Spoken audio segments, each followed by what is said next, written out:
just said, observe your thoughts and plug it into the golden rule. I advocate thought watch. Thought watch. Thought watch the negative. Thought watch the positive. Thought watch. Thought watch. The continually thought watch. Thought watch. The seeing mind. Thought watch. What are you thinking? What are you thinking? Because your thoughts, your thinking, your genie accepts it as that which you want, be it for yourself or another. That's the truth of your being.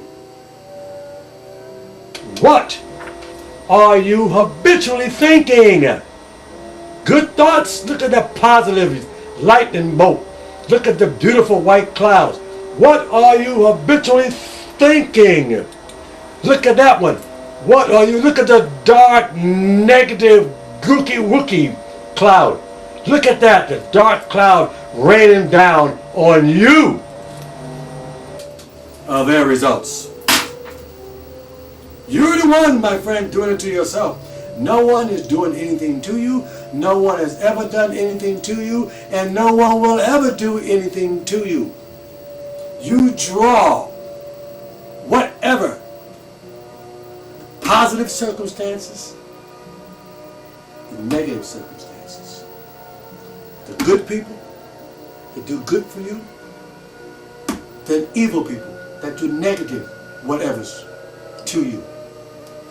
You drew both, and you will draw both to yourself in but one way, with your thinking. With your thinking and with your thinking only.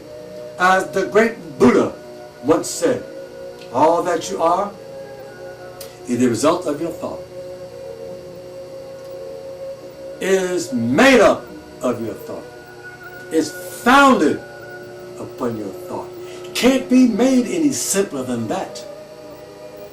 And the man Jesus said, by your idle words are you justified, by your idle words are you condemned.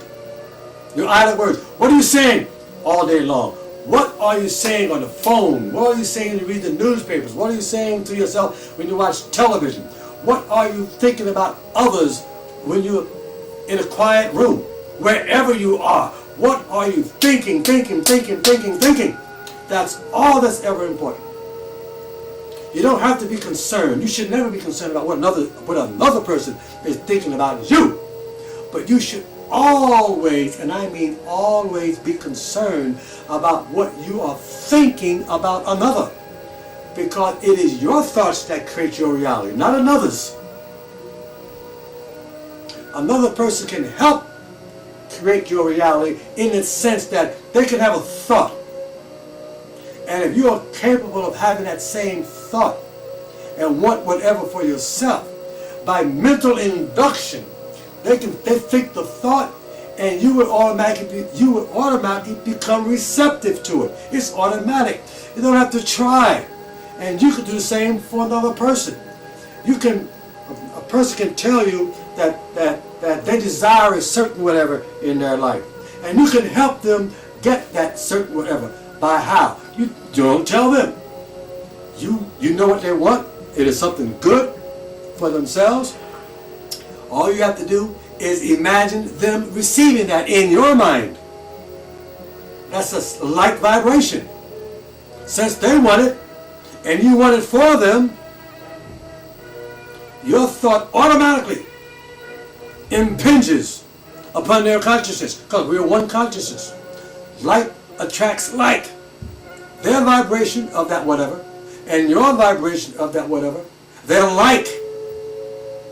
And we walking down the street and we're constantly thinking, and others are thinking. And whatever we are capable of thinking, we automatically attract that thought from another person, and vice versa. Understand that, people. Understand that, and you will go a long way in life. Understand the following also. The outer behavior of man is mechanical. It is subject to the compulsion applied to it by the behavior of one's inner self and old habits of speech. There again, boil down to what kind of inner conversations are you having? Well, you're the only judge of that. The genie within you, the God within you, isn't judging at all. It simply says, your wish, your thoughts, your mental images, your states of being internally is my command, and I must cause you. I have no other choice than to cause you to experience those as your outer reality. He said, don't blame me. He said, don't even blame yourself. He said, just become aware that you are the creator of your circumstances. So my question to you is, just what are you saying? And more important, how do you, and my own self included, feel about what we are saying? It is our habitual thinking and habitual feelings that determine our reality. Our habitual thoughts and feelings. Our mind is habituated to what we think habitually. We have that subconscious mind, which is our greater mind really, which is the habit mind. And we have a thought. But if you don't act on that thought, it's just a thought. But you keep rehearsing that thought in your mind. Sooner or later, when you pump enough feeling in it, remember earlier I said the genie in you can't force you to do anything.